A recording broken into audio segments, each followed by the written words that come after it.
Welcome to the Legendary Upside podcast. My name is Pat Grant. You can follow all of my content at legendaryupside.com. We're doing the Week 8 preview. Sam Sherman not able to join us this week, but Sackreligious and I are going to talk through three games and two offenses. So you'll get your eight offenses that we're going to talk through. Sack, how's it going? It's going well. Excited for the slate. It's always I feel a little mixed whenever we have these really big slates with no buys because I do kind of like getting to dumpster dive on the smaller slates when there's lots of buys. But it does add an interesting dynamic when you're kind of spoiled for choice here. It does, yeah. Last week was fun. Had a almost bink for me. Finished fourth in a tournament on DraftKings, so that was fun. And not as high scoring of a week as I think what we all kind of thought. Generally, one of the things that people talk about is we tend to do better, at least in DFS, in the weeks that don't score a ton. So this probably not one of those weeks, given that we've got 13 games on the main slate, but I think there's some really interesting spots here that we can talk through. We've selected three of the games plus two offenses, as I've said. The first of those is going to be Miami, Arizona. We're also going to touch on Seattle, Buffalo, Green Bay, Jacksonville. Then we're going to talk through the Texans, and we're going to talk through the Broncos. That's going to be a pretty interesting spot, I think. But let's go ahead and start with the Cardinals and the Dolphins. The Cardinals we can kick things off with here first.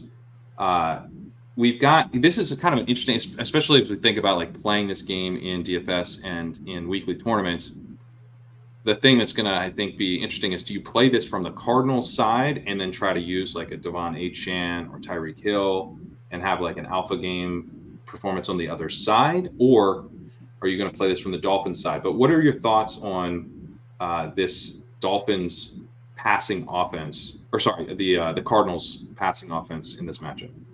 I'm interested in the Cardinals passing offense. I know that teams have been willing to run on Miami and been able to do it successfully, but Miami is also pretty vulnerable to explosive plays. And I just think that the Marvin Harrison kind of squeaky wheel narrative might come to fruition this week. And if you want the guy who can deliver explosive plays for the Cardinals, I think Marvin Harrison is a pretty good candidate to be that guy. The other reason I really like him is he's just absolutely free on Underdog this week. Like I'm sure he's going entirely undrafted in the six mans, and he's in the last round of dog bowl drafts, the 12 man. So he's interesting, certainly, and I do like him as a way to kind of make this game interesting, because I feel like if you don't get the big explosive plays from the Cardinals passing offense, I think they're pretty happy to just run the ball. So I want those big explosive plays to happen to facilitate a more interesting game here. Yeah, I think that's a good way to put it. They're very boom bust on offense. Cardinals are not attacking the splash zone, which is 10 plus yards, and over the middle, where we tend to see a lot more yards after catch. Those targets are very valuable for us for fantasy. One, there might be more space over the middle of the field, so you actually make the catch a little bit easier than, a deep sideline target where you're hand fighting, you got to go up over a guy, all that. But then two, you're more likely to see yards after catch on, you can hit a guy in stride, running across the middle. That tends to be easier than, again, some of the deep sideline stuff. Obviously not the case in every single target, but generally we want to see players getting targets in the splash zone. And this is not really what we've seen with Marvin Harrison. He's 39th percentile in those targets, but he has a 14.1 ADOT. So he's getting targeted deep, right? But he's not necessarily getting targeted over the deep middle. That's just going to create like a more boom bust role for him. But, if people are just out, and I understand kind of why, right? Over the last 3 weeks, he's averaged 1.7 receptions for 19 yards and 0 touchdowns over the last 3 weeks. But, you look at his season-long role, he's got a 22% target share, 21% first read target share, which is 89th percentile for a wide receiver, is still, very much a key part of their game plan. Yards per route run of 1.63 is not great, but it's not like, oh, what's going on here? This guy stinks. It's I think he's in a range where he could easily turn in another strong performance in this matchup. The Dolphins, what jumped out to me is that this is a team that teams have been running on like pretty aggressively. The Colts last week had a 49% pass rate against them. The Titans had a 38% pass rate against them. Um, we've seen big shifts in pass rate over expected. The Colts last week had minus 11%, Titans minus 20%. Um, Even the Jaguars back in week one were at minus 7% and a 53% pass rate. So it could be the case because the Jaguars were playing the version of the Dolphins with Tua that you just run on the Dolphins, and that's just this offense, or this defensive matchup just pushes teams to the run. That's possible. I think it's more likely that teams were attacking the Dolphins on the ground because they just knew like the Tyler Huntley, Skylar Thompson offense wasn't a problem. The Dolphins aren't bad against the run. They're 8th in rushing success rate allowed. They're 11th in EPA per rush. So if you have Tua looking like Tua, Tyreek Hill back on track, Jalen Waddle healthy enough to contribute, Devon Achane or Mostert adding some efficiency, like I think you could see maybe that this team isn't actually run funnel. Maybe the fact that they're allowing explosive passes at the 5th highest rate. They're allowing splash zone efficiency at a high rate, although the Cardinals probably not going to attack there a ton. But this is a team that is actually kind of vulnerable on the back end. They're only 29th in PFF's coverage grades. So for me, I'm thinking boom bust offense, boom bust Harrison. This could be a boom spot. It's certainly interesting. I think probably more interesting in like the weekly games to go to Harrison than in DFS. In DFS, I think I'm pretty interested in McBride, who has got 25% targets per outrun, 1.87 yards per outrun. He's running a ton of routes. Got a 98th percentile first read target rate. He's going to be involved no matter what. And I think you do capture some of the upside of the offense having a big day if you play it through McBride. Yeah, and I agree with you. In salary cap DFS, McBride is definitely more interesting than he is in draft formats like the Battle Royale. And a big part of that for me is just because of how many strong tight end options there are available. Like you can get David Njoku after Trey McBride. You can get Evan Ingram way after Trey McBride. And it's just the opportunity cost of taking Trey McBride where it feels like there's a pretty steep tier drop off right around where you have to take him for the other skill position players that I'd rather just get my second, high end skill position player there. And then, I mean, shoot, I can get Kate Otten in the 5th round of a dog bowl draft. I'm sure he probably goes, at the very end or undrafted in the 6-man drafts. But yeah, the top 6 tight ends are all pretty strong this week, I'd say.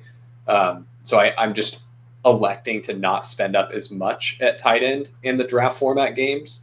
But I definitely if you're thinking about the percentage of times that you're happy with Trey McBride versus the percentage of times that you're happy with Marvin Harrison, you're definitely happy more frequently with Trey McBride.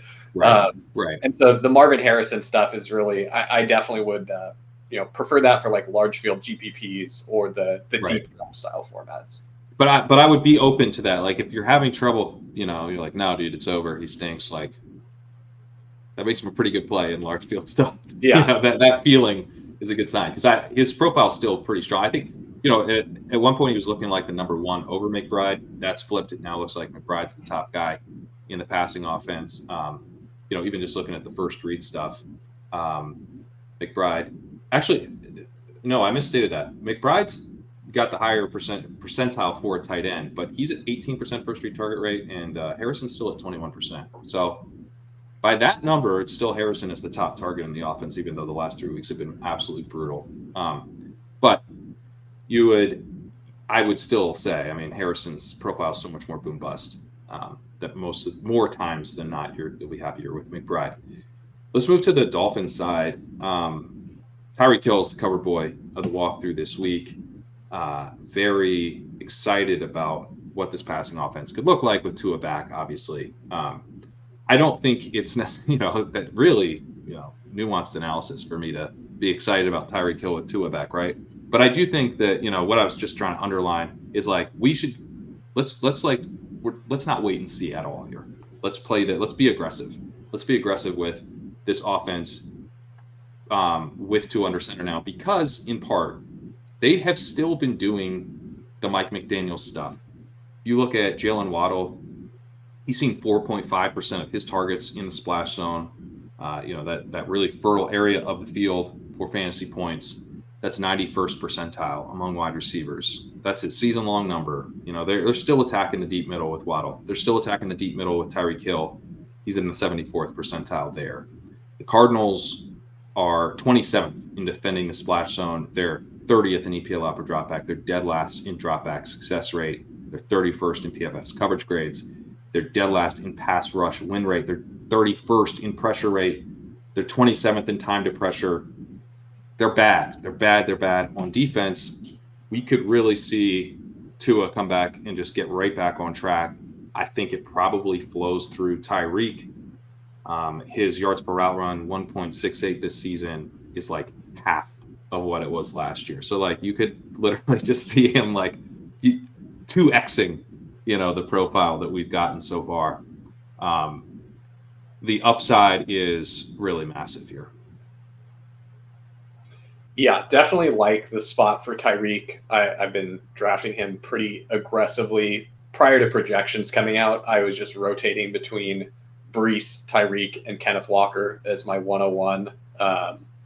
I think it's a really good spot for Tyreek. After projections have come out, now it's a lot harder to get Tyreek. He was going like. Do you see just the 101? No, he's not. He is. Let me pull up ADP as of this morning. I can grab it here.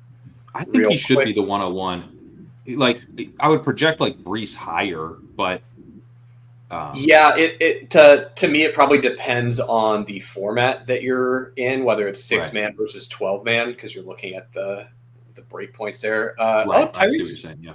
Tyreek's ADP it's moved up to 5.7.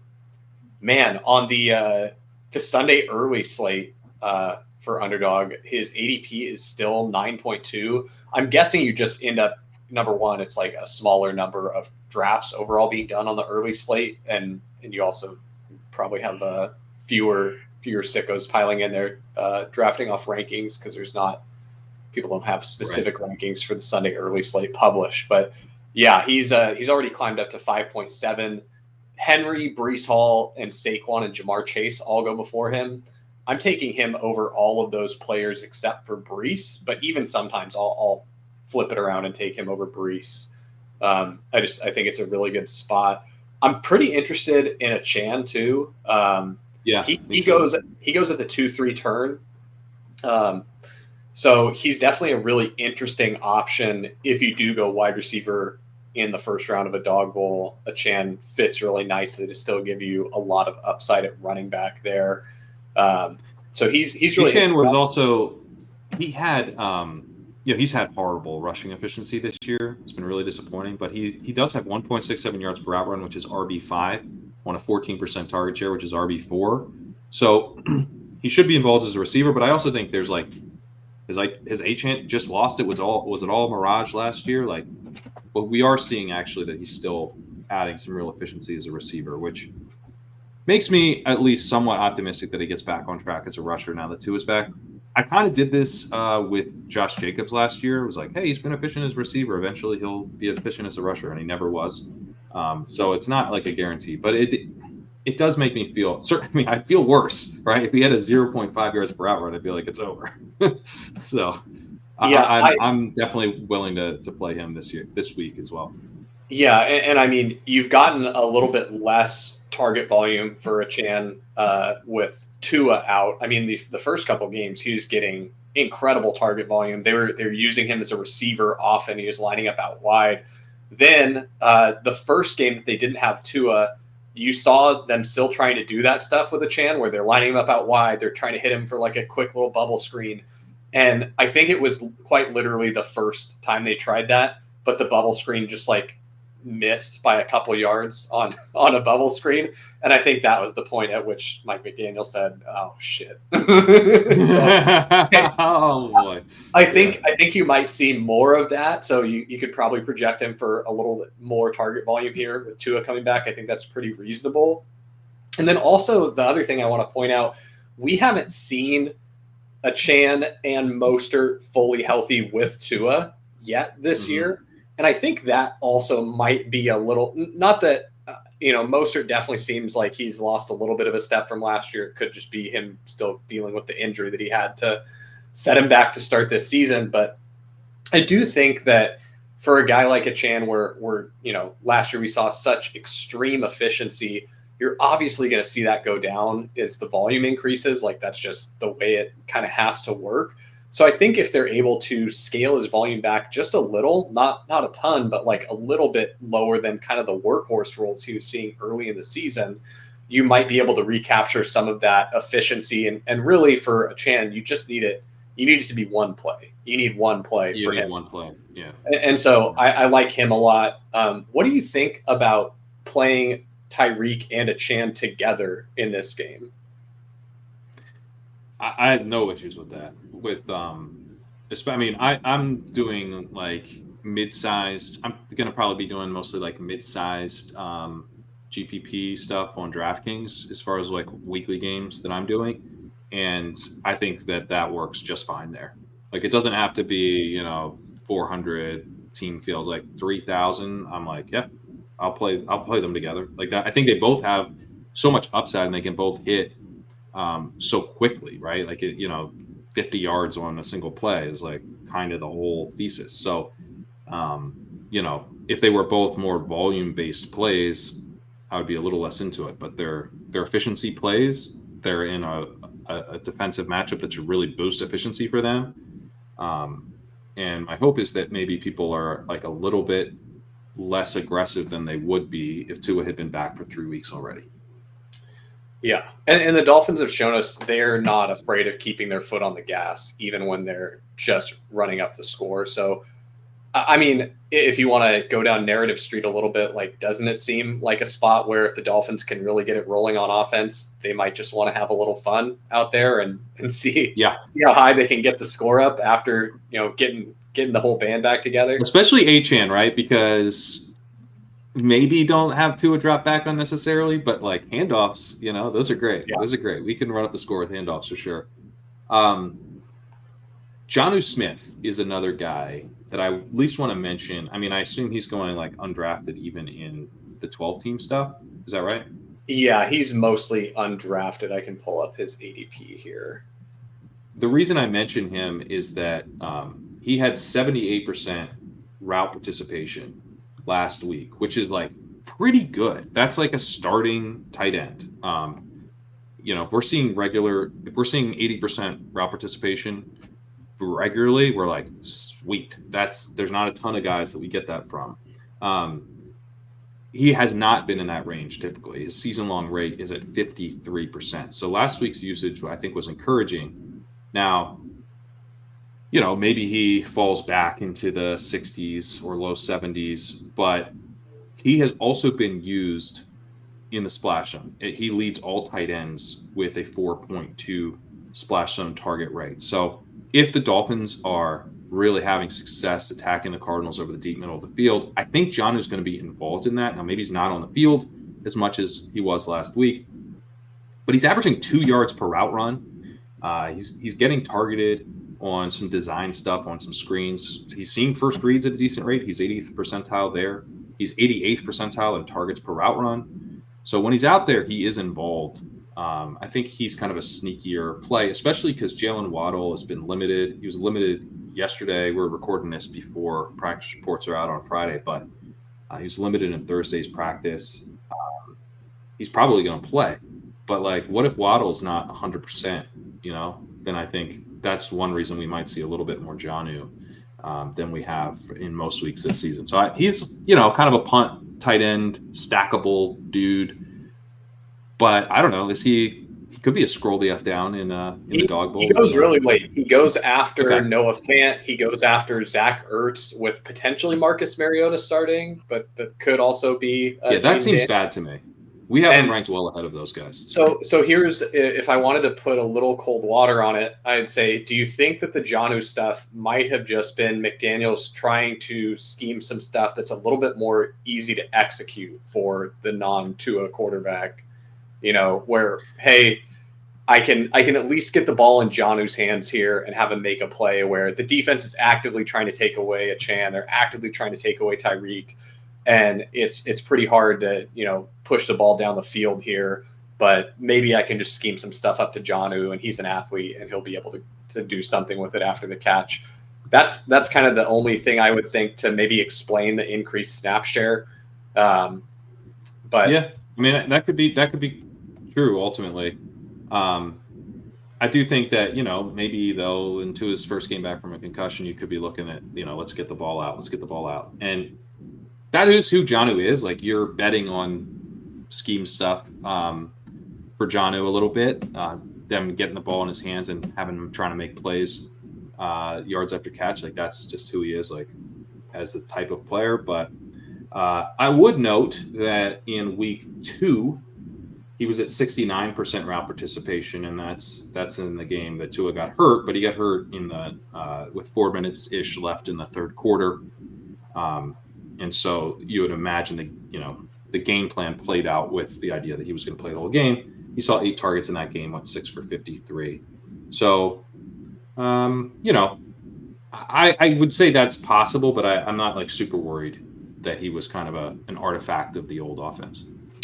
Yeah, no, that certainly makes sense. Man, it's really funny when you look at the Dolphins PROE chart, and it's they're run heavy in week 1, they're really run heavy in week 2 after Tua gets hurt and misses part of the game, and then in week 3 they tried to be about pass neutral, and then after that they're like, nope, not again. we're not passing. I'm really glad you brought that up, because this is a run first team. They're built that McDaniel is going to be, if he could be balanced, but like he is, it comes from the Shanahan tree, and Kevin O'Connell's probably the pass happiest of these guys, and he's rarely like super pass heavy. He more just has a consistent lean to the pass. I think that McDaniel's going to have a lean to the run in this game, but a lean to the run and we are not doing anything else but running the ball are two very different offensive approaches. And against I would recommend checking out the walkthrough. I can actually share the screen for this part. Yeah, I'll try to bring it up. But it really is striking, because the Titans, they ran the ball 51% of the time, and they had a 72% expected pass rate. So here we go. This is the chart I'm looking at. So 51% of the time they actually ran the ball, 72% expected pass rate. Then we kind of had a similar thing play out against the Patriots. They expected to pass 62% of the time, only passed 48% of the time. Last week, expected to pass 66, only passed 46. These are like, you're hiding your offense. Like you are refusing, to be exposed, because it could get really bad, right? This type of stuff, 67% expected, 63% actual, like we'll live with that. Minus 4, great. We're fine. Minus 20, that's a problem. So that's where you could just see like a lot more volume coming back into the offense. Not just the efficiency, but the volume could come back into this passing game. I think that's I should have mentioned that before. I'm glad you brought that up. All right, let's move to the next game. Let's talk Packers and Jaguars. I think this game is pretty fun from like a game environment level. The thing I was struggling with is how do you predict where the targets go? When I wrote up Jordan Love, I was like, dude, this is, I mean, it's no secret, right? The Jaguars, we attack through the passing game. Not only do they have a terrible pass defense, they're dead last in EPL out per drop back. They play a ton of man. Normally that can be good because, man coverage, especially when they don't really double team, which the Jaguars don't. You're going to have a little bit more predictable targets there, right? You get the wide receivers who can consistently beat man. Those tend to be your top wide receivers. So we like that. We also like the fact that Jaguars have a good run defense. They're third in rushing success rate against. They're 12th in EPA allowed per rush. So this is just like a true pass funnel. Even the Patriots last week had a 4% pass rate over expected. Alex Van Pelt hit the shit out of Drake May 2 weeks ago, but he actually featured his rookie quarterback in his second start against this pass defense. They had a 77% pass rate. We've seen pass rates this season 63, 58, 61, 68, 73 by the Colts with Flacco, 62%, and then 77% against this Jacksonville defense. It's a really good spot for opposing passing games. But where do the targets go? Jaden Reed has a 10% first read target rate, which is like really weirdly low. I don't understand why it's that low. That's 27th percentile, but he's still making plays, 2.43 yards per out run. But he's got a really high yards per target, 11.9 yards per target, and he's being targeted shallowly, 7.48 odds. So that's a screaming negative regression case, right? It's hard to have a really high yards per target when you're not getting targeted that deep downfield. A lot of yards after catch that can be unstable. At the same time, Jaden Reed is really good. I believe that. So I'm not like trying to fade Reed, but his stats aren't supported by the underlying numbers as much as I would like, which makes me a little nervous. Romeo Doubs kind of jumps out a little bit in this matchup, just because I know he's going to be out there all the time, and his numbers are pretty solid. 1.68 yards per route run, 19% target share, like good, not great, but this is a great matchup.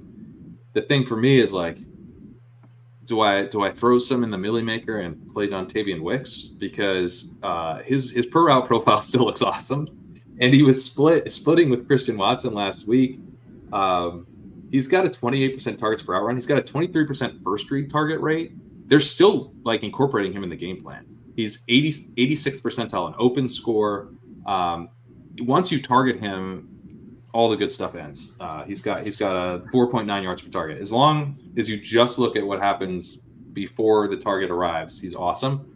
But I don't know, man. I'm still like kind of intrigued by Dontavian Wicks. I was burned pretty bad. He was the cover boy of the walkthrough in the week that he busted. So, he's burned me about as bad as anyone. But I want to be playing Packers receivers. He is on the list that I'm interested in. And then Tucker Kraft, I also think is in a really good spot just as part of this passing game. 80% route participation. Luke Musgrave is out, so don't have to worry at all about that. And 1.38 yards per out run. Not great, but, we can work with that. And again, just kind of betting on this passing offense here. So any thoughts on this setup and how you're playing it? Yeah, I think for part of Jaden Reed's profile, I do think we talked about this last week, that I didn't think he was going to be 100% healthy, and I thought he was going to play through it. And I think if you watch the game, it kind of bore out that way. He did not look like himself as someone who watches a lot of Jaden Reed, because I like him. He's a fun player. Mm-hmm. He did not look like the Jaden Reed that I'm used to, and it really looked like he was hampered by that injury. You're not wrong about how his targets are coming, though. On the season, he's got 27 targets, either short, so 10 yards or shorter, or behind the line of scrimmage, and only 11 that are medium or deep targets. So he's really not getting the ball pushed down the field to him, which definitely you're relying on the Debo-esque part of his profile, right? But I think that part of that is a little bit noise. I think he's definitely a very capable deep receiver. Like if you look at when he does get targeted deep, he's got 3 targets deep outside left. All 3 are receptions for a passer rating of 118.8. Like he's being effective when targeted deep. I think part of it is just the noise of the small sample of, hey, he just hasn't been targeted on the deeper stuff yet. So I think we'll see kind of that mix of where he's being targeted regress a little bit, where he'll get a little bit more deep stuff. The other thing is he's clearly like the most explosive player on their offense. So I just want to bet on the talent there. I've been hammering him a lot. Last week I was very wrong on my call that it was going to be the Christian Watson week, though. It turned out it was the Romeo Doubs week again. So I dove into the snap shares of all the receivers, and it really does look like it's Wicks and Watson that are cannibalizing each other. Yeah, so they're in a split role, yeah. If you are going to be playing them in DFS, I probably only want to use one of those guys in a lineup. I mean, they definitely both can get there because they're both running a good number of routes, but Dobbs and Reed are the ones that are on the field all the time. So if you're playing a one-off just without Jordan Love, I'd prefer to have it be Dobbs or Reed. And if you're stacking, I really like the Love double stacks because he definitely can get here in a multi-passing touchdown I way. agree. And so I Yeah. think doing something like one of Dobbs or Reed plus one of Wicks or Watson is pretty interesting to me. You also can mix Kraft in there. But yeah, I mean, if you look at Jaden Reed, he's really not getting anything in the splash zone either. He's 9th percentile there, which that's Yeah. a bit of a bummer. You just saw the Jags get absolutely dominated by oh gosh, who is the or no, I'm sorry. I'm mixing up two Patriots games. I'm thinking of the Pop Douglas touchdown, not against the Against the Jaguars. Yeah, Texans. Yeah. against the Texans Yeah. there.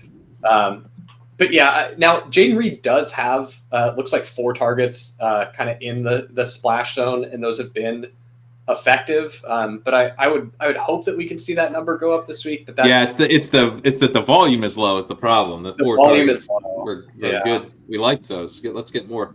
This is also a team that does attack that area of the field. Romeo Dobbs is 68th percentile, Christian Watson 82nd, Dontavian Wicks 81st. So it's not like the Kyler Murray problem where Jordan Love's just not attacking deep and down the middle.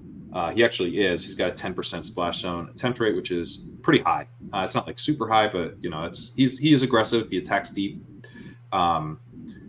So yeah, the tricky part is figuring out where the targets go. But I do think that Jordan Love could like pretty easily be like Jordan Love stacks win tournaments this week. That could like very easily be the case. One other note on the matchup that I think works in his favor. He is first in blitz rate, or the Packers, I should say, are first in blitz rate this season. But Jordan Love has a 39% blitz rate this season. I believe Derek Carr is at 40%. Yeah, Derek Carr is at 40%, and Jordan Love is at 39%. So he's quarterback 2, and the Packers are the number 1 offense in terms of getting blitzed. And the Jaguars are dead last in blitz rate, and when they've blitzed, they have not been effective. So, like that, right? If the book on Love is you got to blitz them, but you don't blitz, and you're bad at it, like what are you going to do? Are you going to not blitz them and let them sit back with your bad pass rush? They're 29th in pass rush win rate. So this is not a defensive line that's getting pressure on its own. They're 28th in pressure rate. They're 23rd in time to pressure. Okay, so you're going to let Jordan Love sit back and attack you from a clean pocket? Like that's a pretty big problem. He is an aggressive passer, 13% deep pass rate, 8.9 ADOT. You're going to be looking at trying to defend against this deep and talented wide receiver core as he sits back and attacks deep. The Jaguars are 27th in preventing explosive pass plays, 30th at defending the splash zone. So it's not well suited to stop this. Like, I don't know. Like, I don't have a ton of. Like I said, I'm like intrigued by Wicks. I definitely think Dobbs is on the menu. I'm kind of powering through with Reed, even though some of these numbers, say he's like negative regression candidate. Negative regression can hold off a week because I think in this week we're going to get outrageous efficiency. So we just play it that way. Watson is probably the guy I'm coolest on, but he could easily hit a long play. Kraft, pretty good spot for him. Josh Jacobs would be maybe how this fails. If we're all excited about Love, the only thing we got to do is pick the right receivers and we're winning GPPs, right? Except what if Josh Jacobs is the way the touchdowns go? And I mean, it's just a really easy upside case for him actually, because you're like, the Jaguars aren't good at defending the pass. They're pretty good at defending the run. But if you get Jacobs down to the 2-yard line, give him a couple carries, like you only got to hit one of them. Give him 3 carries. 33% success rate. So what? It results in a touchdown. He's run pretty well this year. He's running back 12 in rush yards over expected per game, running back 13 in success rate. I do think a pretty interesting play. Yeah, I'm glad you brought him up because this is the week I've been the most interested in Josh Jacobs, and I'm usually not that into him, but it really is just Green Bay offense go burr is the Josh Jacobs thesis. Like, I don't care how good your run defense is. If they're hanging 40 on you, like, then there's a decent chance that Jacobs can fall in the end zone for one of those. And he goes late enough that he's like a pretty Where does he go? He goes like in the 4th round typically for dog bowls. Let me pull up what his actual Okay. ADP is. So he's going really late in 6-mans then. Oh, he's probably undrafted in the 6-man. So yeah, Oh, let's that's see. crazy. Okay, he goes late. He's 32.7 in the 6-man, so he won't be 100% drafted, but he's drafted more than half the time. But like guys that are going before him would be like that I think are a little questionable to go before him, like Jahmyr Gibbs, who love the talent, but pretty tough matchup. I think a big part of that is people are wondering about Montgomery coming off Yeah. banging up his knee. You got Kareem Hunt going before him, who again should have a really good role in a positive game script. I'd probably But take Gibbs ahead of him, but I would not take Hunt. I would take Jacobs over Hunt for sure. what about J.K. Dobbins? He goes right before him. That we have him one spot ahead of Jacobs in the ranks. Yeah, and I think that makes sense because the matchup against New Orleans is so favorable. So he's really not that far down there in the ranks. It's just not that the number of quality running backs available this week is high, and It is high. That's I true. think that's kind of how you have to be willing to play these shorter slates, especially in the 6-mans. Is the quality of play does not deteriorate very much when you scroll the F down on weeks like this. Like, for example, Jonathan Taylor has an ADP of 34.1, and he's practicing in full. So right. you get down to like, where's James Conner going? We didn't mention him in the oh Miami man, game, but James Conner mostly undrafted, 35.4. wow. Yeah, he's a really in the 6-mans, he's great. In the dog bowl, a lot of the sharp drafters are into James Conner, which is a big bummer. I would love it if they weren't, but sometimes a sharp drafter will take him in the 3rd, which kind of pisses in my cornflakes. I really don't want to have to take him in the 3rd. But when he's available in the 4th, I've gotten him at the 4-5 turn a couple times too, and there you can also do it with, you've got Tyreek in the 1st round, and then Connor happens to make it all the way to the end of the 4th. You grab Connor and just play that game. I like that spot a lot. But yeah, the Cardinals have already given up once this year. When the Commanders beat them in Week 4, they had a 69% expected pass rate, and they just turtled up and said, "Let's run and go home." 47% actual pass rate. They didn't try to win the game, right? I mean, they weren't going to win the game, but they didn't. There was no like, if we get 2 one-side kicks and score, they didn't do any of that. There's a let's go home. You can get there then even in a Cardinals give up game script where James Conner gets 18 touches for 90 yards, and he fell into the end zone for 1 touchdown earlier, no receptions, but 15 points from a guy you're getting at the 4-5 turn in the dog bowl. Like, that's probably going to be okay as long as you have the guys that go off in the other slots for your lineup. Yeah, I like him a lot. If he's going to go undrafted, that seems kind of nuts. But it is like one of those weeks. As I was writing up the walkthrough, I was like, this guy's like going to be like a high-end RB2, and it's like, well, as we're doing the rankings, I'm like, I'm struggling to see how he makes the top 24. You're like, I thought this guy was going to be like RB15. Like, as I'm writing up the matchup, I don't necessarily like have the rankings in front of me, so I'm like, just kind of like, what is sort of like the archetype of this play? What does it feel like? I'm like, this feels like kind of a RB14 type of play, and it's like, it might be RB24, RB25. So it's a deep.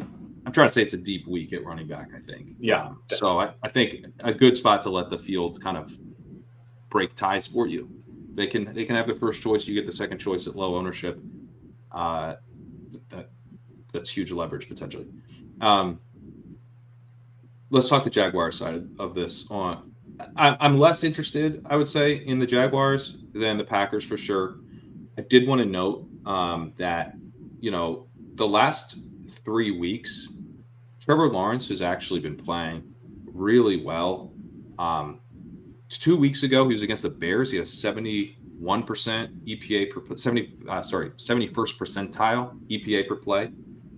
That was against the Bears. Bears have an awesome defense. So, he actually did play pretty well given the context. And then in the other 2 games against the Colts, he was 92nd percentile.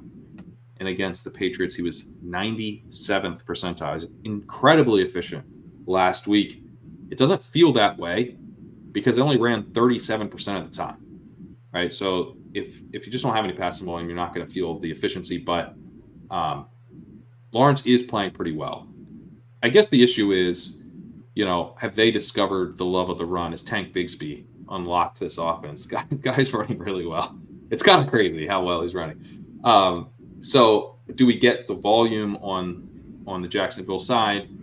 But we could, because we like the Packers so much here. The Packers might put up a ton of points. So, you get the Jaguars passing on the other side, and that could be ultimately pretty good for Brian Thomas, who is just a number one wide receiver, man. He's got 2.60 yards per out run. That's just an awesome score for any player, full stop. This dude's a rookie. It's pretty crazy that he's at that level. He's their top guy in terms of the game planning, 18% first read target rate. That's really strong. 23% targets per out run. He operates downfield with a 12.9 ADOT. He's probably the guy I'm most interested in. But Evan Ingram, I mean, he's in a more limited sample. He actually has a higher first read target rate than Thomas. He leads all tight ends with a 21% first read target rate, 29% targets per out run. I would say Thomas is probably actually the number one option in the offense, but Ingram is, he's getting a lot of volume and a pretty comfortable way to play like a game stack if you're using Packers and you bring it back with Ingram. Like if the game plays out the way you're saying it will when you draft the Packers, Ingram's going to have some volume. Yeah, Ingram is one I'm really interested in the draft style formats. He just goes so much later than Brian Thomas, and I agree Brian Thomas is the clear undisputed one in the offense. But the Packers have a not bad pass defense here, and I just think that you could end up with Brian Thomas getting taken away. And if the Jags are trailing a bunch, I could definitely see them getting back on their Evan Ingram bullshit where it's just, we're just going to have to take what they give us. And here's 5 yards at a time through Evan Ingram. And you just PPR scam your way. The other thing I'm interested about in this matchup. So I watched every snap of the Jags Patriots game, for no particular reason. I wasn't really interested in Drake May or anything like that. Yeah, you were just terrified, terrified and excited. But what I noticed, and I've watched almost every Jag snap. I haven't been able to watch every game in its entirety, but I've watched a lot of their snaps this season, and I'm less impressed by Tank Bigsby than what you're actually seeing in the numbers. And if you go back and watch the Patriots game, because the Patriots don't have a good run defense, right? The narrative right now is how soft the Patriots run defense is, and they're just getting run all over. Tank Bigsby looked absolutely atrocious against them for 60% of this game. He was terrible in the first half. He was running into his offensive linemen. There was one play in particular. They run to the right side. There's a hole opening up. Believe it's the right guard is turning to open the hole. They're running a stretch play, and Tank Bigsby just runs into the tackle for no reason. It was like the guy didn't see what was going on, didn't know what the play was. He just ran into his own guy, and there was a hole there, And he does this over and over for the first half of the game. He's putting up absolutely nothing. Then in the second half, he gets a couple breakaway runs, not back to back, but in pretty quick succession. And that's really where he does a bunch of his damage. Then he gets a touchdown. They're putting the game away. He gets a touchdown, right? He gets in. But I'm not seeing a guy that's a dominant runner, really. I'm not seeing someone who's particularly special. I'm just I'm watching him break a play against a bad run defense, and that's really inflating the numbers there. And then he has a 45% success rate this season, which is RB11. So I guess I'd push back on the idea that he is just a big play merchant. I do, in terms of running style, he reminds me a little bit of Chase Brown, weirdly. He's big Chase Brown, maybe. Yeah. He doesn't mess around. It's I'm going to run really fast. As soon as you hand me that ball, I'm going to run really fast. He does do that. Just hand it to me so I can please start running now. He's not Rashad Whiting it out there. He's not waiting for a hole and skipping sort of towards the one thing I would push back on the success rate is, there was the recent dialogue about, rush yards over expected, factoring in player speed. And so it might not be the best metric to use for, as far as evaluating a player.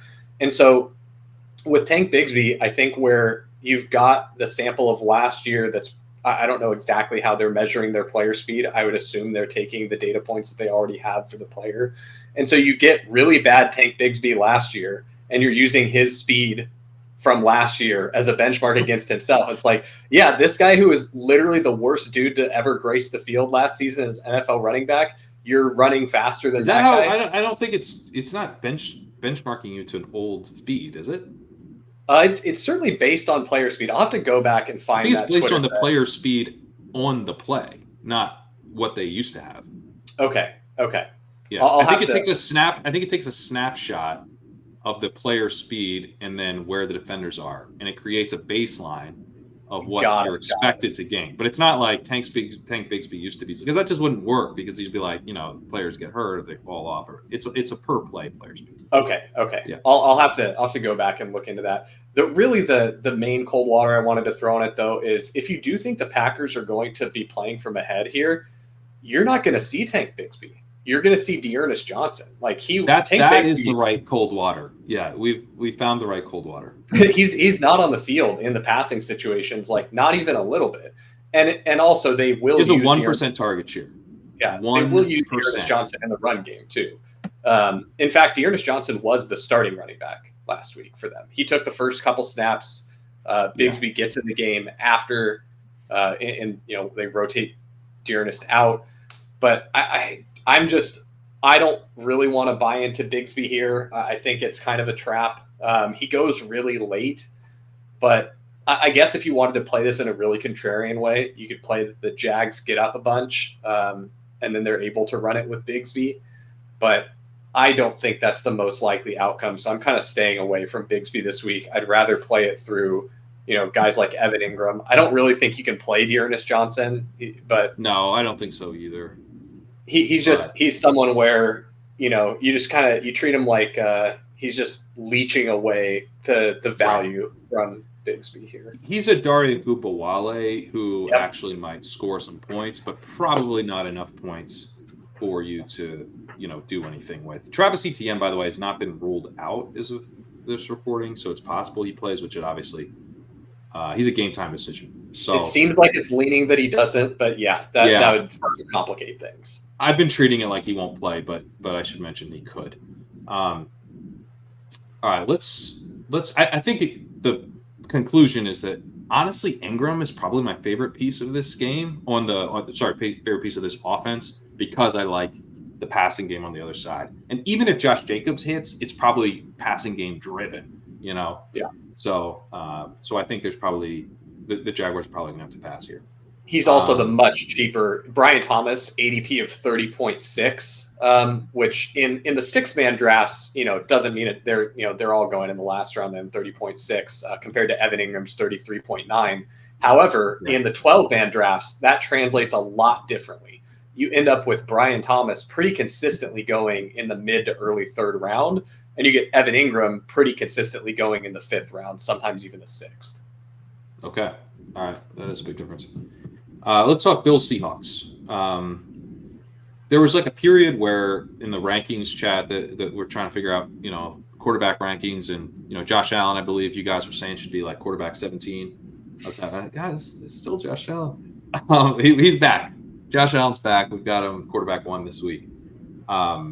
He has had a weird season in EPA per play percentiles. Started the year very strong, 93rd, 95th, 99th percentile, right? That's against the Jags. Jags can't stop the pass. We go to the Ravens. Ravens, pass funnel, shootout. It's going to be fun. He stinks, 16th percentile. He's also pretty bad against the Texans in 47th percentile with a 6th percentile success rate in that game. Texans a tough matchup, though. But the last 2 weeks against the Jets, pretty good defense, 81st percentile, 79th percentile last week against the Titans. Now it's the Seahawks. Seahawks, not like a terrible defense. They're pretty solid, but they pass the ball on the other side usually. They've actually moved away from that a little bit the last couple of weeks, but we can usually count on them to be aggressive. And these are two offenses that you could pretty easily see pushing each other if things play out the way we're hoping. So Josh Allen, the upside case is definitely there, but how do you play it through his receivers? What's Amari Cooper's route participation going to be? They're probably going to target him when he's out there, but He was just at 34% last week. He's probably not like a full-time guy. Maybe he's in the 60s this week. Does that then hurt Keon Coleman? Probably. He was at 83% before Cooper arrived in week 6, and then 83% again with Cooper. But if Cooper sees a ton more routes, Mac Hollins isn't going to go to 0% route participation, so that'll eventually hurt him a little bit. Khalil Shakir could also see a little less playing time potentially. The guy that jumped out for me on the Bills side was Dalton Kincaid. He was checked for a concussion that 1 week. Then they had the Ravens blowout the following week, which hurt his route participation. He's had 74% plus route participation in 4 of 6 games. He's hit that mark in each of the last 3. I think he's more of a full-time player than people maybe realize. He's got 1.72 yards per route run, 23% targets per route run. These are good numbers for a tight end in a matchup that could be pretty fun. So, and I don't sense like a lot of momentum here for Kincaid, but Alan Kincaid. That we were Alan Kincaid in best ball, right? That's going to work. How could that fail? Should we go back to it? Is it time? Does it finally pay off? I've gone back to it. I think I've got it only once in a dog bowl, just because Josh Allen goes kind of early. When Allen does slide, though, I really like the spot for him, just because you could end up in a game script where the Bills are forced to throw, because Seattle will be aggressive and hopefully score points. And the Bills actually they set a milestone last week. First time the entire season that Josh Allen has had more than 30 attempts. We did it. The Bills remembered how to throw the ball. I mean, that's nuts? It's crazy, man. But we talked about this on Stat Chasing, and I'm like, let me just share this real quick, because this just goes to your point here. Yeah. Let me see if I can make this a little bigger. Does that help? No. So the Bills had a pass rate over expected of 10% last week, highest of the season, and 10% on first down, second highest of the season. They've been a much more conservative team with Joe Brady. So you're definitely seeing that is a way this game ends up kind of failing, is that the Bills just have not been the Bills that we saw under Brian Daboll or under Ken Dorsey. Joe Brady playing things differently, but they were aggressive last week, which is nice. And that's kind of my whole point here on this game. Josh Allen has an ADP of 16.8, and he goes around there pretty consistently in the 12-man drafts as well. So that's pretty reflective of where he goes. Is he quarterback 2 behind Lamar? Quarterback 2 behind Lamar. Yeah. Okay. The thing is, both Lamar and Allen go a little early for me this week. I'm not really grabbing much of either at where they typically go. I'll definitely take them when they slide. But for me, the Bills have me pretty spooked on the fact that I think they might just be stupid and not wanting to throw the ball. It was pretty clear last week. Like, oh yeah, if we let this Josh Allen guy pass the ball, he can kind of do some stuff. I'm just worried that if it took you until week 7 to try, and then you try, like, you might not be sharp enough to put it together that maybe we should pass more, and that may have been an aberration. And so I don't want to pay like the full price that I would have to pay for Josh Allen, like he's going to go out there and throw more than 30 times in a game. If he does, I'm more than happy to pay that price. I think it's pretty reasonable then. I just think there's a decent amount of uncertainty that they actually do pass at that rate. And so for Allen, I'm wanting to just try and take him when he falls in the draft style formats. For DFS, I haven't looked at salaries yet this week, so I'm a little blind there. But I'm probably more willing to play him there. I would assume he's not like prohibitively expensive here. For DFS, I'm more thinking about Kincaid, I think. I don't know that I'll end up doing a bunch of Allen stacks. There's like quarterbacks who I just feel like are just, going to be cheaper and are more like stackable.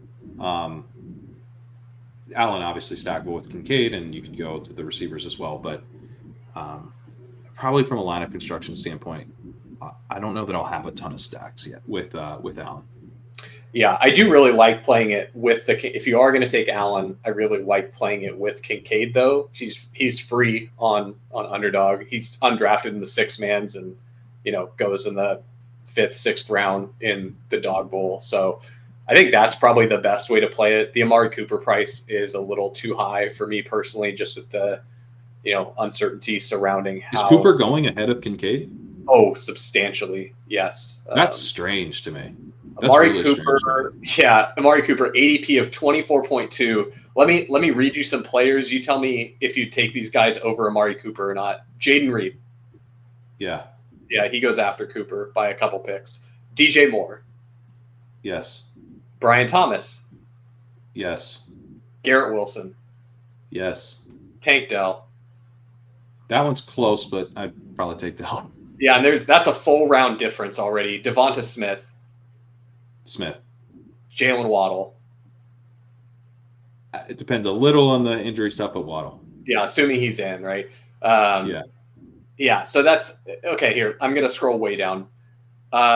Tyler Lockett or JSN. You taking either of those over Amari?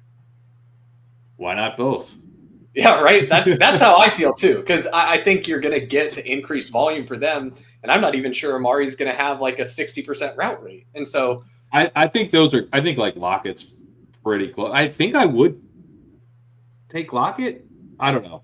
but You yeah, gotta the point is think that one out a little bit. Amari's price I'd probably take Amari over Lockett. Amari's price is pretty untenable though in the draft style formats. So I really do like the Allen to Kincaid stuff. I mean, if you want to get really disgusting, you could just go Allen, Keon Cole. I don't think anyone's going to have Keon Coleman in the draft style formats. You probably just literally one bullet, Allen, Keon Coleman. You're going to be the only guy, and if it hits, you're good. But I mean, I think Kincaid's like very clearly, like a top 7 tight end this week. Like the floor for Kincaid is so good too, because say what you will about the upside, but Kincaid is getting peppered with targets. Like that's happening, and the ceiling is still pretty accessible. Like it's not like he's never getting deeper targets down the field either. They haven't really connected yet. Yeah. Right. So I think there's lots of ways you can get there. Who are the tight ends going ahead of Kincaid? Oh man, these are gonna make you jump in the streets. So some of these are, I feel, pretty strong or correct. Brock Bowers, Travis Kelce, David Njoku, Trey McBride, sure. Cade Otton. Yes. Evan Ingram. I would take Kincaid over Otton. Yeah, that's where it starts to be close to me, right? I think Otton's obviously gets a huge upgrade this week. Yeah. Projection-wise, it's like, where do all these targets go? They have to go to Otton. Yeah, but, that's a spot where I'm like, what if the targets don't exist because they run the ball a bunch more? Right. And what if they go to, like, Trey Palmer or whatever, I would take Evan Ingram over Kincaid, yeah. Here's the ones where it's like, what are we doing? Mark Andrews. No. Yeah. Come on. He's going ahead of him? Oh, a ways. Yeah, he's Mark Andrews. Now, when I say a ways, it's more in the 12 mans because Mark Andrews has an ADP of 34.5. Kincaid has an ADP of 35.6. So in the 6 mans, both go undrafted often. But in the 12 mans, you just got to remember this stuff gets stretched out a lot more because you got 72 picks instead of 36. So like a guy like Tucker Kraft pretty much always goes ahead of Kincaid, which I get the game total is nice there. But yeah, Kraft is I understand it. But as a one-off play, I'd rather have Kincaid. Right. Here's one that I don't think is very good. Sam Laporta over Kincaid. Give me Kincaid, man. Yeah. Kyle Pitts over Kincaid. Kincaid. That one's a little close to me, but I think you do still do Kincaid. I mean, certainly if you're playing this like with a game stack or with Josh Allen, but yeah, Kincaid, this is. I mean, I'm like on the record as one of the most decorated Kincaid haters, and I'm like, yeah, Dalton Kincaid's a great play this week. But yeah. I think, that's the way you have to be able to react in fantasy football. Like even if you think a player stinks, the weekly games too. Yeah. I think. To me, right, you can give yourself permission to be like a little bit of a different. You can change your personality up for the game types, right? Like you can be more stubborn in the season long stuff. Like it'll work out. We're looking long view, right? Dynasty, you can kind of hold these guys a little longer. Maybe Jalen Reagor, he almost caught that pass. He's getting some run with the Chargers. It's going to work out after all. But in the weekly games, we can be a little bit more like this week. I'm really excited about this player who I showed no interest in this summer. Which Kincaid, I was kind of even with the field on. I wasn't like out on him, but as you're saying, you were kind of bearish. Although I think you had some. You forced yourself to I try think I some. ended up even with the field or Yeah, slightly there you ahead of go. the field, depending on the Yeah. format. So, So there you go. But neither of us were excited about Kincaid, but I mean this is an exciting spot. So right. we get to change our viewpoint on Kincaid for this week, which The is one of the bull, reasons I think it's fun to do these weekly games. You get yeah, to shift around a little. the bull case is so clean in this spot too that like no matter how much cold water I want to throw on how stupid I think Joe Brady is and how bad the Bills have been at making decisions regarding their offense. I mean, the bull case is so clean where Seattle does Seattle things. They run a ton of plays, they pass, they're efficient. And Buffalo last week was an indication of what's going to happen going forward. They're going to actually pass the ball. They'll let Right. Josh Allen, control the game, and they're really not going to, just absolutely feed James Cook and Ray Davis and take the air out of the ball. And then, I mean, shoot, if you get 35, 40 attempts for Josh Allen, like you're pretty solid 7 targets for Kincaid there, which I mean, if you told me I can get 7 targets, from a tight end, I'm all the way in. Yeah, I know. That's amazing. Um, so any interest in James Cook here? I'm not super interested. Like he's kind of like I don't think I'll play any of him on DraftKings. I might. Yeah, I don't think I I will either. I've taken like 1 or 2 shares in the dog bowl, but it's really more like, oh no, this room went really running back heavy. Like I really thought that you guys would leave me like, Javonte Williams or James Conner at least, but I'm staring down the barrel of a James Cook as my first running back in the 4th round, and I just have to do it. That's one of the ways. Like when I talked about running back being deep this week, he's one of the guys I was talking about. Like I think we have him running back 24 now. He'll bounce around in that range as we update. But when I wrote him up, I was like, he's an RB2, but the RB2 ranks kind of stretch into, the 28 range, 27 kind of, there's like 27 running backs in the RB1 and RB2 buckets this week. So yeah, I'm definitely interested in him as part of that group. So if you're going to give him to me for free or as a bailout option in drafts, I think he's worth looking at. The rushing efficiency hasn't been good, but it's been pretty consistent with Ray Davis, and he does have a little bit of a receiving role, so he can get there. On the Seahawks side, go ahead, David. I'm worried about the volume. Like even though he Sure. hasn't, Ray Davis hasn't bested him a ton. I'm just worried that they cannibalize each other too much and I mean that's why I won't really get there in salary cap. Right. But yeah, in the draft style format where the other problem with him in dog bowls too is he's going to be 100% owned, which is just not. That's so it's much grosser than it should be. And then you're probably you never need to get to him in the 6 man. So he's just a punishment. He's just a punishment when you're playing a dog bowl. But. Okay, all right. On the other side, let's start with Kenneth Walker because he is going to provide punishment to our opponents. This dude is absolutely going nuts. Not a guy that we were particularly bullish on in the offseason because it's like, is he going to catch passes? Yes. He has a 14% target share. He's RB6. But he's never been efficient. Is he going to be efficient? Yeah, he's pretty efficient. 1.39 yards per hour. Not an elite guy, but he's like, fine.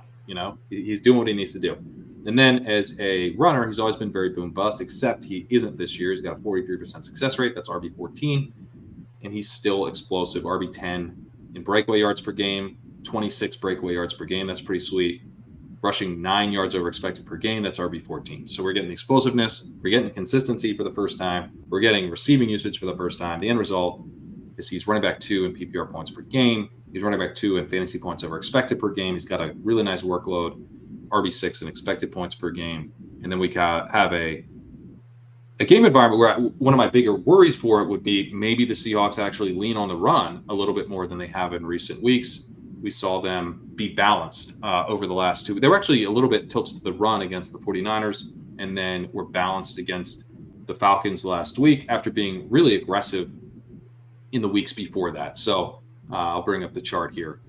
This is, we saw that this is why we got excited about the Seahawks. This stretch here against the Patriots, Dolphins, Lions, and Giants. We're like, oh man, these are the pass rate over expected kings. these are replacing teams like the Bills and Chiefs who are done with passing. You know, it's like them and the Bengals were like the consistently pass heavy teams. And not that they've abandoned the pass, but they didn't play aggressively over the last 2 weeks. So that would be like a worry of mine for the game environment. But that's good for Walker, right? If they lean on the run a little bit more, he can absolutely feast. So he's probably just the cleanest, and obviously he's expensive and popular. But I do, you know, you mentioned him as a guy that you were considering in that 101 mix, and that does make sense to me. Yeah, I was taking him really aggressively early. Like I'm pretty sure I was, of all the people that were regularly drafting dog bowls, I was the one with the highest Kenneth Walker rank because I ended up with like over 40% of him. The ETR projections did not like him as much, but I mean, if you look at the Kenneth Walker receiving role, it's really not very different than the Alvin Kamara receiving role. So it's and the thing is like Kenneth Walker still has some juice, you know, so it makes it particularly interesting to me. And the reason I brought up Kamara is that in the early part of the season, it really just felt like he was so safe. He was so bust proof, right? Even if the game didn't go well for the Saints, you still weren't going to get a dead lineup just because you had Kamara in it. He was going to give you 15 points because he got all the targets, right? And I think you can kind of say the same thing for Walker, where he just has such a safe floor that, especially in the smaller field stuff where you don't need the nuts, you don't need to get to the optimal to win. Kenneth Walker is so appealing to me because it's like, man, of all the first round picks I can make, he's one of the ones where I feel the most confident he's not going to sink my lineup right away. And then he just keeps me live to find the other 5-player combo that I need to go ahead and win some of the smaller field stuff, like specifically the dog bowl. That's one of the reasons I really liked him. Because even with the other really strongly projecting running backs, like for Breece Hall, I can see the path where Breece doesn't get there, and it's that the Jets just are absolutely smoking the Patriots. And Breece isn't that – he's not been fantastic as a runner this season because the Jets' offensive line's been so poor. So you might end up with, you know, hey, Breece just doesn't get target volume this game. And you know Rodgers is going to be looking for Adams in the red zone. Right. And, you know, there's dropbacks from the 3 could be dropback, or sorry, the snaps from the 3 could be dropbacks and passes to Adams, right? Yeah, so like the path for Breece failure is clear. The Derrick Henry failure is like pretty darn clear. We saw the Derrick Henry failure case in the first half of, you know, their last game that they played. They ended up in passing script, and they just decided to feature Justice Hill because he is their passing down back. And then they brought in Henry to close the game out. But like, and yes, like I love rooting for Derrick Henry. He's super fun. And like, yeah, the big run and him closing the game is really fun, but pretend the big run doesn't happen. And it's just him slowly grinding the game out 5-6 yards at a time. And he doesn't get there. Like and so between him and Breece and the other running backs that are going early, I can just see the failure a lot easier for them, where the worst outcome for Kenneth Walker is they get down big, right? And they're not being efficient. But when they've done that in the past, all they do is they're like, all right, dude, we're just throwing you a bunch of dump offs then, which I really did not think was going to be in his bag this season. I thought that was Charbonnet's role. And you're even seeing like Saquon Barkley, you know, and Joe Mixon have situations where they can be game scripted out. Because, you know, even Saquon is losing some passing game work to Kenneth Gainwell. But Kenneth Walker is just not losing the passing game work to Charbonnet like we thought he was going to. And that's what makes him such let me push back a little bit on the passing game stuff, because I think so if you look at Kamara, he's got a 28% targets per route run, and Walker isn't that far behind. He's at 23%. The big difference, though, is that Walker's got 51% route participation, and Kamara is out there for 64%, and that's contributing to just more targets and a target share difference of 22% for Kamara, and Walker is at 14%. That's a meaningful difference. So it's not that Walker, he does actually have a pretty similar role when on the field, but Charbonnet does come in and take some of those series away, whereas Kamara doesn't have another back really who comes in and operates as a secondary receiving back. Charbonnet gets used in that way some. But to your general bullishness, this is a game where we could see more overall passing, more overall plays, frankly, and then more overall dropbacks if it's a shootout. So a guy who's been Kamara-esque when on the field might be on the field more in this game environment. But yeah, he's not quite as locked. The receiving role is not quite as locked in, but the game environment might make up for that. Any thoughts on the receiving options here? I actually loaded Jake Bobo as like I think at 3,300 on DraftKings. Oh yeah, like he's in play. Yeah. I think Fant's fine, but his route participation has been kind of weird. He was at 52% last week, so I'm not as excited about him as maybe it would. I thought I'd be more excited about him with DK probably out. JSN and Lockett or Bobo or Fant, any love for those guys? Yeah, really. I feel like people don't want to play Tyler Lockett because he's old and he hasn't had any monster games this season. He's had a couple perfectly cromulent games, but I think this is a really good spot for Lockett. And I'm trying to mix up when I take Lockett or when I take JSN. I don't want to be like overly confident that it's going to be one or the other of them. I am sprinkling in a little bit of Fant as well because he has seen some more targets recently.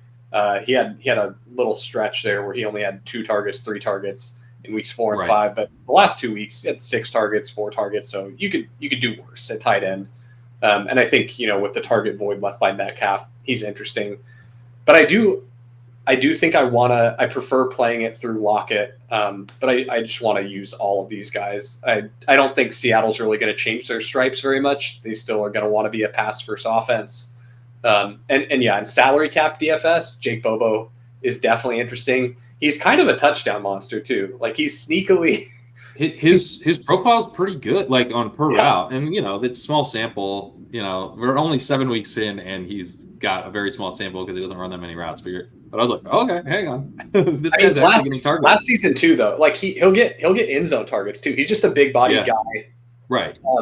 He's had there are a couple plays where I watched him just like not turn around in time for the route. Like, and that's probably just like, the guy's not on the field all the time. He's just not in the rhythm of things. Yeah. And he was off by a beat, but it's just fun to root for Jake Bobo because he has a fun name. And so that play sticks in my memory of like, oh yeah, I remember that time when Jake Bobo didn't turn around on time on the sideline and the ball just sailed right past the back of his head. My Jake Bobo memories are mostly that I was hoping it would be a target Someone to JSN else. last year, and then it was to Jake Bobo. I've only got about 10 minutes here before I got to jump. I want to talk through the Texans and Broncos offenses as we promised, but let's do it quickly. What jumps out to me about the Colts defense is that teams are running all over them. It is somewhat matchup driven. Malik Willis, Tyler Huntley, the Dolphins, as we discussed, went super run heavy with Huntley under center. Malik Willis, the Packers went really, really run heavy with him, but also saw the Texans themselves in week 1 go run heavy against this Colts defense. We saw the Bears, the Steelers, the Jaguars, the Titans all have negative pass rates over expected.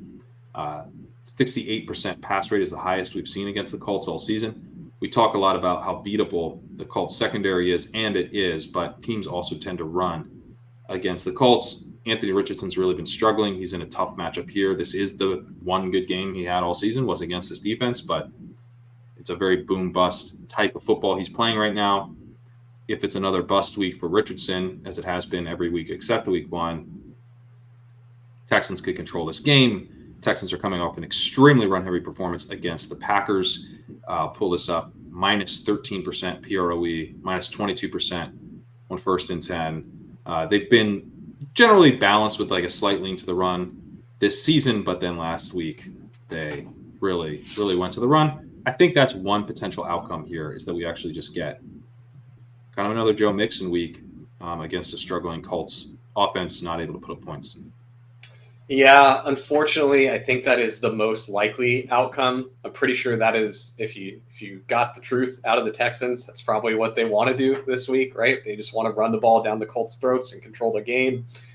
The only fly in the ointment that I think could exist for the Texans to derail them from that game plan would be if you get some of that Anthony Richardson elite efficiency that he's flashed, but really it's been pretty few and far between this season. So you're hoping for one of those deep Alec Pierce bombs to come to fruition, and even then, like I think you probably got to get the Texans down 2 scores for that. I mean, they've been so run heavy, so I think you got to get them down a couple scores to really unlock CJ Stroud in the passing offense. Which the matchup seems like if you can get them into that position, it could make for a really fun game. But yeah, it's I think it's most likely this game ends up not being fun. But I want to dare to dream that this is the get right spot for CJ Stroud. If Stroud gets right, are you playing it through Diggs, Dell, Schultz? What's your favorite? Probably just prefer to do Diggs and Dell. Schultz, I wanted to buy into the, hey, there's one less mouth to feed with Nico Collins out, and last year Schultz was pretty good for them. Like he's perfectly fine. And I really thought that they might be willing to go back to him a little bit more. He just hasn't really done much this season. I mean, if you're playing Schultz, I think you're really just betting on a touchdown. Yeah, I agree. You can do worse at tight end, but this is exactly what I wrote. Dalton Schultz is struggling to earn targets this year. Still, he's running a lot of routes and is in play as a bet on a touchdown. Straight out of the lock there. Yep. Great minds think alike. But yeah, I think in general, like in salary cap DFS, I probably will not play very much of this game. But if I do play this game, I mean, I'm sure I'll have a little Joe Mixon sprinkled into my other lineups. But if I do play this game, I probably just want to play the CJ Stroud doubles. Might even throw like a triple in there. And then I think you probably want to do it with like one of the Colts punt receivers as a bring back. And then that lets you jam in some of the more pricey chalk because you're going to be playing a bunch of low owned guys that are cheap. So, yeah, I think I'd be almost as inclined to do like a Diggs single stack with Richardson. Yeah, or it like kind of obviously it's a mini correlation, not a stack, but you're kind of betting on Richardson to have a good game to some extent when you play these guys. So I'm actually into that. I really liked last year. There were a couple spots where I felt like that made a ton of sense. One of them that sticks out in my mind last year was I played the Bears-Dolphins game with the Dolphins receivers double with a naked Justin Fields. And that was the game where he had like that incredible, 50-yard touchdown run or something. And both Dolphins receivers went off that game. So I really like that.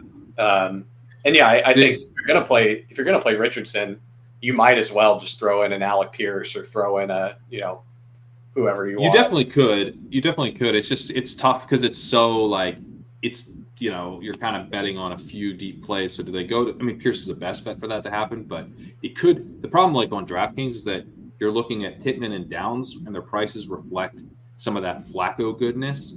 And so I don't know that. Yeah, I'm not as into them. I'm not as into them, so I'd rather just play. Like Richardson is cheaper than Pittman. So you get Richardson in the lineup. You feel pretty good about that. The answer could be Pittman, but you might not actually want to have him in your DFS lineup. You might just put Richardson for cheap.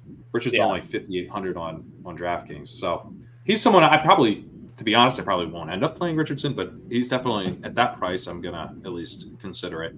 All right, let's move to the Broncos because Bo Nix is gonna be, he's the projection king this week. I mean, he's 5,600 on DraftKings, and I assume actually fairly popular in the 12-man stuff, right? I mean, he gets drafted. He'll go undrafted in some of them, but like you can tell he's using the ETR projections and drafting Bo Nix in the 4th round.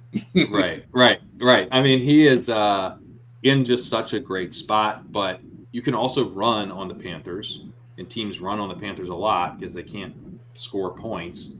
Deontay Johnson's out for this game. Bryce Young's back. This is just going to be like just such a horrible Panthers offense. We're kind of like, I don't know, it makes me nervous. I guess I wanted to get your thoughts on the reason I wanted to do this offense is because I think there's some it's a very clear bull case of like, man, what a great matchup. Bo Nix has actually been like pretty decent as far as fantasy stuff goes. He scrambles. He's starting to show a little bit of connection with Troy Franklin now that, somewhat interesting. Cortland Sutton has this pretty decent role and benefits from this matchup. But, like, how much are you buying into this setup for Bo Nix in a way that's somewhat fragile, because they could just run the ball a bunch, and then that leads to the natural follow-up of, do we play a lot of Javonte Williams this week? I'm playing a lot of Javonte Williams, yeah, but I'm also playing Bo Nix. I don't even think it's bad to play both Javonte Williams and Bo Nix, because the team total is pretty. This might be the highest team total we get for the Broncos all season, 25.5 points. Like, if you say that's 3 touchdowns and it's, one Bo Nix rushing touchdown and a Javonte Williams receiving and a rushing touchdown, like, that's definitely enough to get there with how cheap these guys are. In the 12-man drafts, Javonte goes like into the 3rd round. I mean, you might get lucky and have him sneak into the 4th round for you. The stuff that I'm thinking that Cortland Sutton might be a bad play with Nix, because so many people, and this is Dog Bowl specifically, so many people that I see take Bo Nix, the last 2 picks of their draft are Bo Nix, Cortland Sutton. And so I don't really think that Sutton is all that much better of a play than Troy Franklin either. It's definitely trending away from Sutton lately and trending more towards Franklin. And really, I think that if you are playing this game as a game where Bo Nix gets there and pays off his projection, it kind of just feels like the Bo Nix is feeling himself spot, and Sean Payton lets him, Sean Payton rewards his rookie quarterback and lets him go out there and have himself a day. Yeah. That's going to go to his guy then. That's going to go to Troy Franklin. That's, Or it's going to go to Lil Jordan Humphrey, or it's going to go to Deshaun Vele. Like, it's actually not like ultra concentrated to Sutton. No. I'm good with naked Bo Nix. And I'm also, the thing is, I'm not going to ever play Devon Vele or Lil Jordan Humphrey. Right. Like, that's too. And I wasn't suggesting that. I was just saying, Sutton's fragile in that way. Yes. And so I think I want to play more naked Bo Nix than stacked Bo Nix. And then if I do play stacked Bo Nix, I probably just want to play it through Franklin, or just play it with Bo Nix and Javonte and say these 2 score every touchdown for the Broncos offense is either a Bo Nix passing or rushing touchdown or a Javonte Williams rushing touchdown. And then you capture the whole offense with a 25.5 total, and you spent your late 3rd pick and your 6th round pick on that. That doesn't seem like a bad way to play it at all. That's fun. That's very fun. Franklin is 4,100 on DraftKings, so I don't think I'll play him. It's a little much for him. It's a 3,200 player that I was excited. So you're just 900 more than you should be. Great. But he has 24% targets per route run. He's got a 13% first read target rate, which is not great. Now, when I see something like that, I'm like, oh, dude's earning targets. I don't even know if this dude's earning targets. Bo Nix is looking for his guy, right? So, great. That works just as well for me. Yards per route run of 1.29 is pretty bad. But guess what Cortland Sutton has? 1.19. So, you're dealing with the same issue.